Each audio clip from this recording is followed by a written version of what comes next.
In the war's cold arithmetic, most shells did not miss by much. They missed by inches, by feet, by the thickness of a man's luck. And for years that near miss meant nothing, because steel only counted when it struck steel or when a timer guessed right. Then the Allies learned to make the miss explode at the right distance anyway. Not because of a miracle gadget alone, but because a whole system, radar, predictors, crews, drill, and discipline, learned how to put an explosion into the one place that mattered, the target's optimal burst zone. That is where the variable time, fuse, what history remembers as the VT proximity fuse, quietly rewrote kill rates. The old anti-aircraft world began with an ugly baseline. In the early war, heavy guns often needed thousands, sometimes tens of thousands, of rounds to bring down a single aircraft. The gun crews could aim well, and still watch shells burst too early, too late, or not at all. Timed fuses demanded perfect forecasting, speed, altitude, lead, and a human hand setting the fuse under pressure. A fraction of a second became the difference between a lethal airburst and a useless flash. VT changed the equation by changing the requirement. A direct hit was no longer the only path to a kill. The shell simply had to pass close enough. Then the fuse, using a tiny radio set hardened to survive gun launch, could sense the target and trigger detonation at a preset proximity. The lethal fragments did the rest. That description sounds like technology winning a contest by itself. It did not. The VT fuse was only devastating when it was paired with something equally modern, a way to measure the sky, track fast targets, and coordinate the timing of the shot, the aim, and the detonation as one rhythm. That rhythm began as secrecy. In 1942 and 1943, engineers and Navy officers treated the proximity fuse like a strategic weapon, because it was. If Germany captured it, copied it, and began dropping proximity fuse shells into Allied bomber streams, the air war could turn into a bloodbath. So the Allies used it first where a dud would fall into water or enemy hands could not reach. Only later did commanders accept the risk of land use, and only where the payoff was worth it. The first combat use came in the Pacific. On January 5, 1943, the cruiser USS Helena fired proximity-fused rounds during an air attack near the Solomon Islands, and the reports were immediate. The difference between firing 1,000 rounds into a threat and firing a few dozen into a kill envelope was no longer theoretical.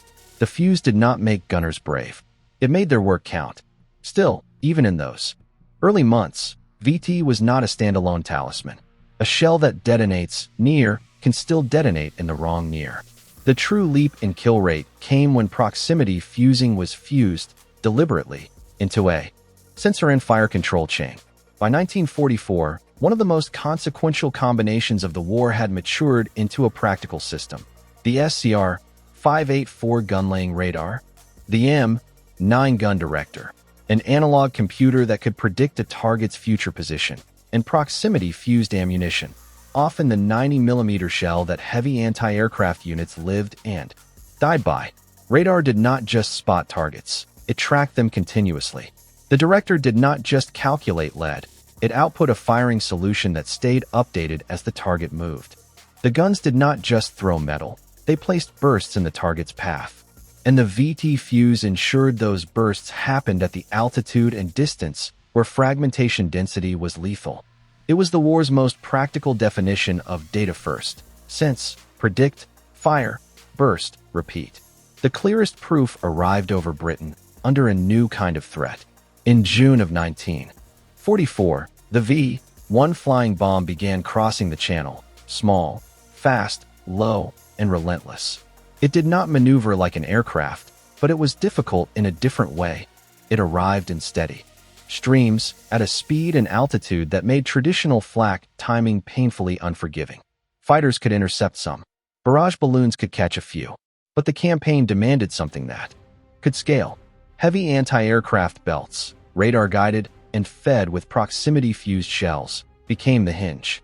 British and American defenses tightened into a system where detection, tracking, prediction, and detonation were unified, and the numbers rose in a way crews could feel in their bones. A greater share of V-1s was being destroyed by guns as the radar and VT integration matured.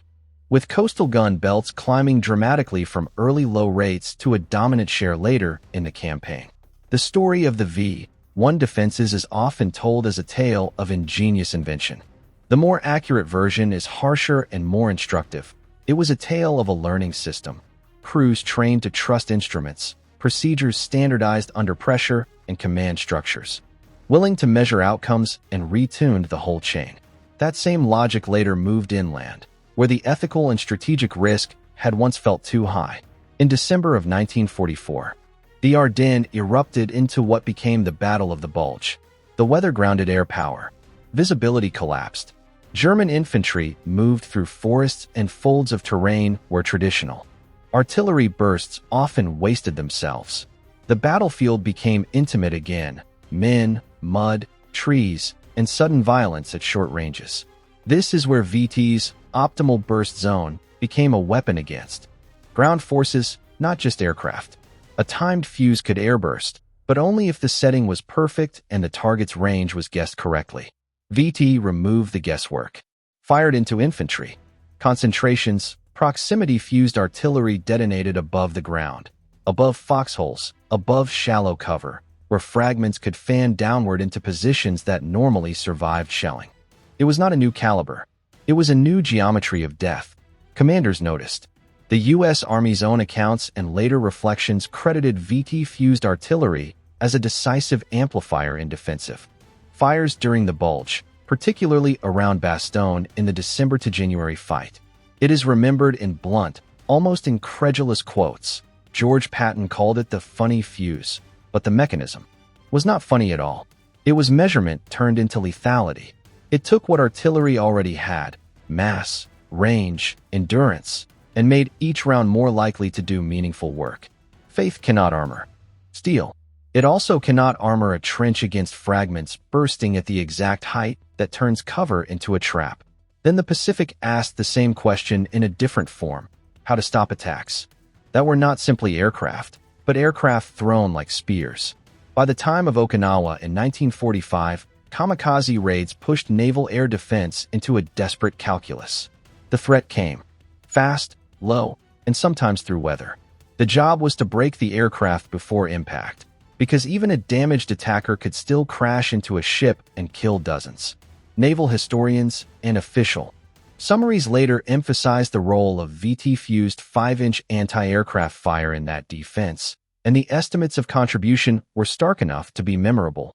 A large portion of kills credited to heavy guns involved VT-fused bursts.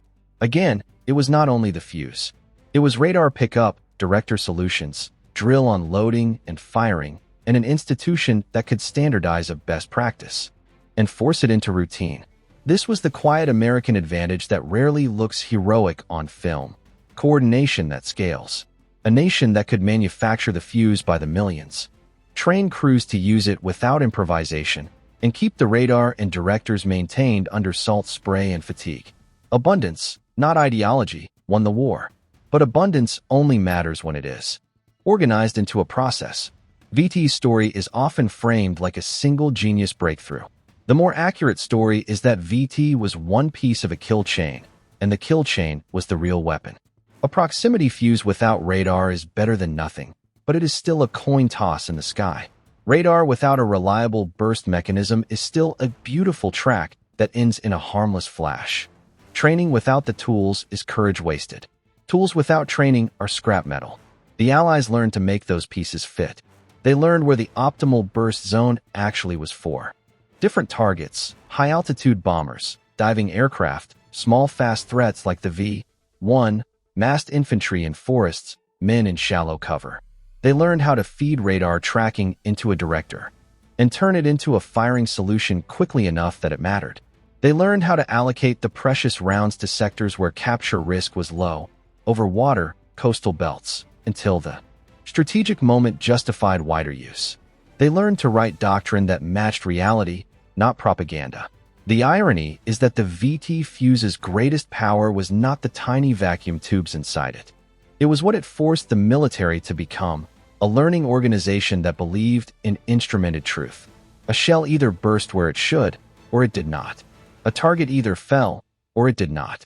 A battery either improved its probability of kill per round or it wasted ammunition. The numbers did not care about reputation. They didn't just win engagements. Those systems changed expectations. When the burst zone could be optimized and repeated, the sky became less mysterious.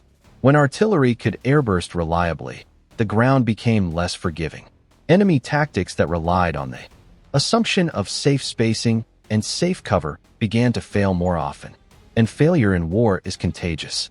It spreads from the first unit that gets punished to the next unit that hears the reports and moves differently because of it. In the end, the VT proximity fuse stands as a lesson in what actually increases kill rate. The headline technology mattered, but the decisive factor was synchronization, sensors that could see, predictors that could calculate, crews that could execute, and logistics that could keep the whole machine fed with ammunition and spare parts. It was not just a smarter fuse. It was an optimized explosion delivered by an optimized process. That is what made the difference, and that is what endured after the war ended. Not the secrecy, not the novelty, but the understanding that modern lethality is rarely a single invention. It is a chain. It is training. It is data. It is discipline. And once that chain exists, the old myths collapse quietly. They were wrong. If this kind of systems first war history belongs anywhere, it belongs in the open, in archives, in museums, and in honest reconstructions that respect the men who served inside those processes. Subscribe to WWII Lines for more documentary narratives where the numbers, the sensors, and the logistics explain the outcome, and where the war is remembered without theater, but never without feeling.